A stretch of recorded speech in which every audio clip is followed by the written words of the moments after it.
ہمارے چینل سے جڑنے کے لیے YouTube پر لمرا ایجنسی سبسکرائب کریں۔ عزت باز محمد کیف جن کا موضوع ہے رسول اعظم کی مکی زندگی، جن کا تعلق ہے مدرسہ شیخ العالم ثانویہ چشتیہ حق پلازہ ابراہیم نگر لکھنؤ کی وہاں کی بیتنی خطاب سے مسامعین کی دعائیں مستفیض فرمائیں۔ منبر نور پر جلوہ بار، علم و فضل طہارت و ایمان کا نورانی قافلہ و تمام تر علماء کرام و معزز سامعین اکرام، السلام علیکم ورحمۃ اللہ تعالی وبرکاتہ۔ نحمده و نصلی علی رسولہ الکریم، اما بعد فاعوذ باللہ من الشیطان الرجیم، بسم اللہ الرحمن الرحیم۔ ان الدین عند اللہ الاسلام، صدق اللہ مولانا العظیم وصدق رسولہ النبی الکریم، ونحن على ذلك لمن الشاہدین والشاکرین، والحمد للہ رب العالمین۔ آئیے سب سے پہلے ہم اور آپ نبی آخر الزمان، خاتم پیغمبران، مالک دو جہاں حضور صلی اللہ تعالی علیہ وسلم کی بارگاہ میں درودوں کی ڈالی محبت کی تھالی میں سجا کر پیش کریں اور بلند آواز سے درود پاک پڑھیں۔ اللہم صلی علی سیدنا و نبینا و کریمنا و مولانا محمد، بارک وسلم، صلو علیہ صلاۃ و سلام علیک یا رسول اللہ صلی اللہ تعالی علیہ وسلم۔ وہ دانائے سبل ختم الرسل، مولائے کل جس نے، وہ دانائے سبل ختم الرسل، مولائے کل جس نے، غبار راہ کو بخشا، غبار راہ کو بخشا، فروغ وادی سینا، نگاہ عشق و مستی میں وہی اول وہی آخر، نگاہ عشق و مستی میں وہی اول وہی آخر، وہی قرآن وہی فرقان وہی یاسین وہی طٰہٰ۔ وہ دین، وہ نبی جو دین لے کر تشریف لائیں، اسے قرآن پاک میں اس انداز میں بیان فرمایا، ان الدین عند اللہ الاسلام، بے شک دین اللہ کے نزدیک اسلام ہی ہے۔ اس اسلام کا تعلق نبی کریم صلی اللہ تعالی علیہ وسلم کی زندگی پاک سے کچھ اس طرح ہے۔ مکی دور اور مدنی دور، حضرات بعثت محمدی صلی اللہ تعالی علیہ وسلم کے بعد اسلام پر دو دور گزرے ہیں، ایک کو مکی اور دوسرے کو مدنی کہا جاتا ہے۔ دونوں دور مختلف خصوصیتوں کا حامل ہے، دونوں دور سے خصوصیت کے ساتھ آج کل کے حالات میں ایسے مختلف پیغام ملتے ہیں، ایسے پیغام جن کی روشنی میں اہل اسلام اپنی پوری تشخصات کے ساتھ دنیا کے کسی بھی کونے میں پرسکون اور پروقار زندگی گزار سکتے ہیں۔ حضرات جس وقت آپ صلی اللہ تعالی علیہ وسلم کو نبوت سے سرفراز کیا گیا، اس وقت پوری دنیا شرک و بت پرستی کے لپیٹ میں تھی۔ عیسائی موحدین کہیں کہیں گنے چنے موجود تھے، ورنہ ان کی اقلیت بھی تحریر شدہ عیسوی مذہب پر عمل پیرا تھی۔ اس کا اندازہ حضرت سلمان فارسی رضی اللہ تعالی عنہ کی اس روداد سفر سے ہو سکتا ہے جو انہوں نے حق کی تلاش میں کیا تھا، اور ایسے ہی وقت میں آپ صلی اللہ تعالی علیہ وسلم کی بعثت ہوئی اور یہ حکم دیا گیا، قم فانذر، اٹھ کھڑے ہوئیے اور ڈرائیے۔ ایسے مشرک و اصنام پرست قوم کو ڈرانے کا حکم دیا گیا ہے جن کے کان آج سے پہلے توحید سے آشنا نہ تھے۔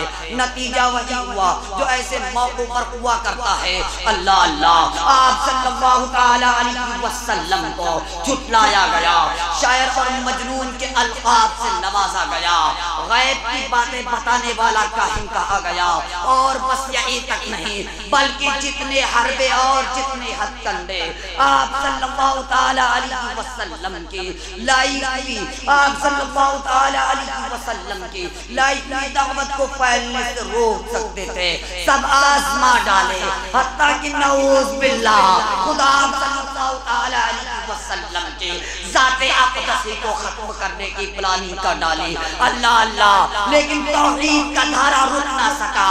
آزاد اور غلام، جوان اور بوڑھے، مرد اور عورتیں، ہر زمرے کے لوگ حلقہ اسلام میں داخل ہونے لگے. فانوس بن کے جس کی حفاظت ہوا کرے، فانوس بن کے جس کی حفاظت ہوا کرے، وہ شمع کیا بجھے جسے روشن خدا کرے، وہ شمع کیا بجھے جسے روشن خدا کرے. حضرات، جس وقت مخالفین کی مخالفت اور ان کے پروپیگنڈے تمام تر ناکام ہو گئے تو انہوں نے خصوصیت کے ساتھ ایمان لانے والے کمزوروں پر مظالم کے پہاڑ توڑنے شروع کر دیے.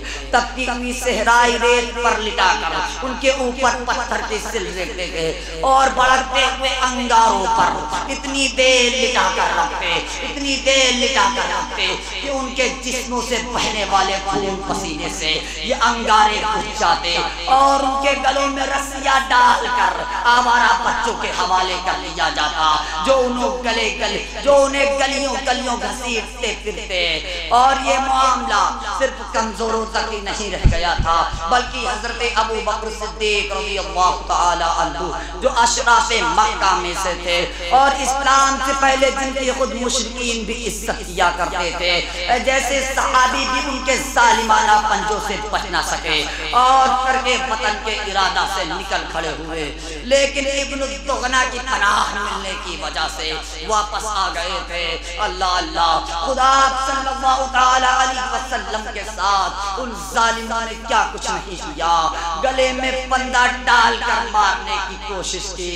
اللہ اللہ، بحالت صدام صلی اللہ تعالی علیہ وسلم کی گردن پر اونٹ کی اجری رکھ دیتے، راستے میں کانٹے بچھاتے، راہ چلتے ہوئے آپ صلی اللہ تعالی علیہ وسلم کے سر مبارک پر کوڑا کر ڈالا جاتا، لیکن نہ آپ صلی اللہ تعالی علیہ وسلم، نہ آپ صلی اللہ تعالی علیہ وسلم کے ساتھیوں نے اٹھ کیا اور بس صبر کے ساتھ ان کے مظالم کو سہتے رہے، خاموشی کے ساتھ ابلاغ دین کا فریضہ بھی انجام دیتے رہے، جس کے مطابق حلقہ اسلام میں 40 سے اوپر لوگ داخل ہو گئے. حضرات، جب جور و جفا کا سلسلہ دراز ہو گیا اور امید کے مطابق لوگ بھی حلقہ اسلام میں داخل نہیں ہوئے تو آپ صلی اللہ تعالی علیہ وسلم نے طائف کے لیے اس امید پر رخت سفر باندھا کہ وہاں کے لوگ شاید یہاں کے لوگوں سے مختلف ہوں اور وہ اس پیغام ربانی کو صفائی قلب کے ساتھ قبول کر لے. لیکن آپ صلی اللہ تعالی علیہ وسلم جب طائف پہنچے، آپ صلی اللہ تعالی علیہ وسلم جب طائف پہنچے تو امید کے برخلاف مکہ سے کہیں زیادہ درست مزاجی کے ساتھ آپ صلی اللہ تعالی علیہ وسلم کا استقبال کیا گیا.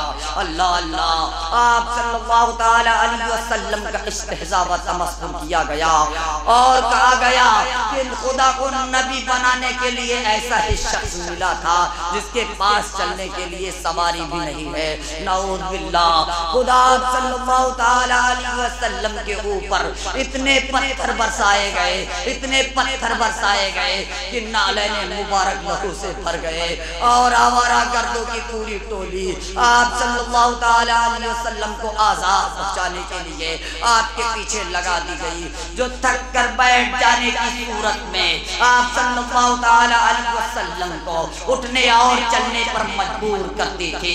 آخرکار انگور کے باغ میں آپ صلی اللہ تعالی علیہ وسلم کو پناہ ملی. اہل طائف کے اس رویہ سے آپ صلی اللہ تعالی علیہ وسلم بہت زیادہ شکستہ دل ہوئے اور ایک رحمت انگیز دعا فرمائی، الہی اپنی کمزوری، بے سر و سامانی اور لوگوں کی تحقیر کی بابت تیرے سامنے فریاد کرتا ہوں. تو سب رحم کرنے والوں سے زیادہ رحم کرنے والا ہے، درمادہ عاجز کا مالک تو ہی ہے. مجھے کس کے سپرد کیا جاتا ہے؟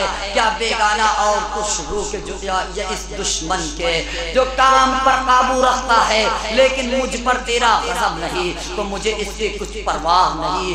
کیونکہ تیری عافیت میرے لیے زیادہ وسیع ہے.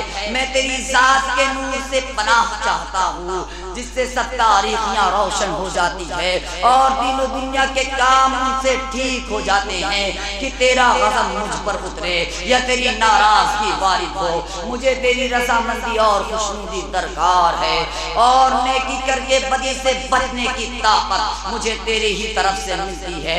یہ رقت انگیز دعا خدا کی دربار میں برابر ہوئی اور اللہ تبارک و تعالی نے فرشتوں کو بھیجا جس نے آپ صلی اللہ تعالی علیہ وسلم سے آ کر کہا یا رسول اللہ علیہ السلام اگر آپ چاہیں تو میں ان دونوں پہاڑوں کو ان پر بند کر دوں. لیکن آپ صلی اللہ تعالی علیہ وسلم نے جواب میں فرمایا نہیں.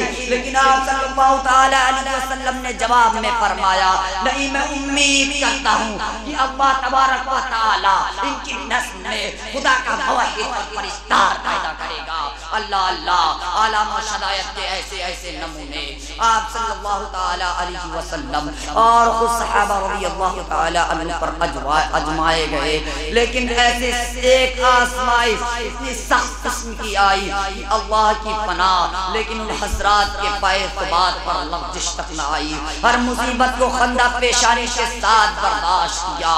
ہر آزمائش کو طلاقت وجہ کے ساتھ برداشت کیا. کبھی جب یہ مصائب حد سے گزر جاتے کبھی جب یہ مصائب حد سے گزر جاتے السلام علیکم.